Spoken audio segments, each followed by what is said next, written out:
Alright, this module is going to cover the topic of epigenetics. Now, epigenetics is a term that was originally coined in the 1940s by Conrad Waddington, and it typically refers to mechanisms that alter gene expression without modifying the underlying DNA sequence.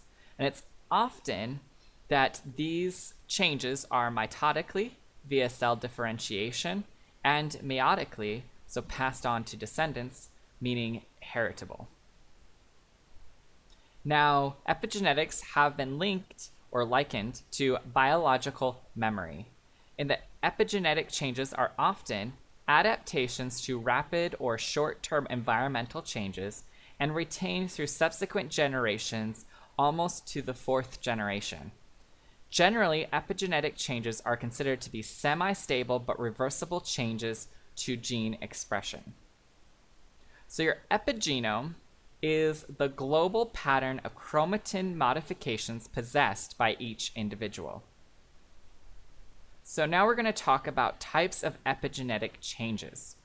So looking at histone modification, a histone is the primary protein component of chromatin. It functions as a scaffold on which DNA winds around. It is the reason our cells can fit 6 feet of nucleotides into the nucleus. So our first type of histone modification is histone methylation.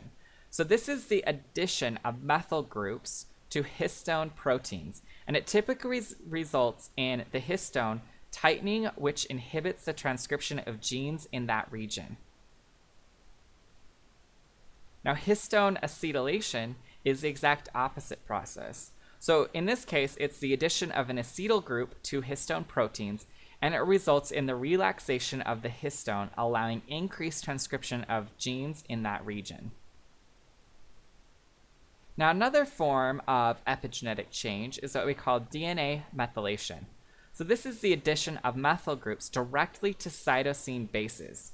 So it typically occurs when cytosine bases are adjacent to guanine bases. This configuration of bases is referred to as the CpG complex. So large concentrations then of the CpG are referred to as CpG islands. Now, methylation of DNA typically inhibits transcription of genes in that region. Now, we also have what is called RNA interference, and this typically involves microRNA and small interfering RNA. And these RNA variants were relatively recently discovered and are derived from the so-called non-coding or junk regions of DNA. Now, the RNA variants have a wide variety of inhibiting functions, such as cleaving mRNA, which prevents translation, or binding to transcription factors, which prevents the initiation of gene transcription, and many, many more. Overall, though, our understanding is very basic, and future research will dramatically change our views on RNA and its function in the cell. So this brings us to the concept of developmental programming. So development is fundamentally epigenetic. So if we look at cell differentiation, initially after fertilization, a zygote is made up of stem cells that are pluripotent. This means that they have the ability to differentiate into any tissue type.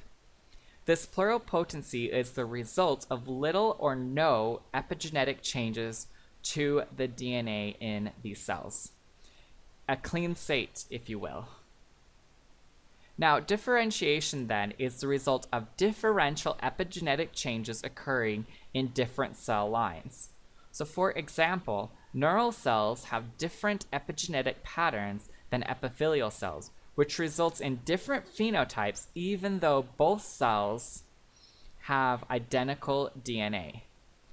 So note, this may explain why even though we share 97% of our DNA with chimpanzees, we are hugely different in terms of phenotypic expression.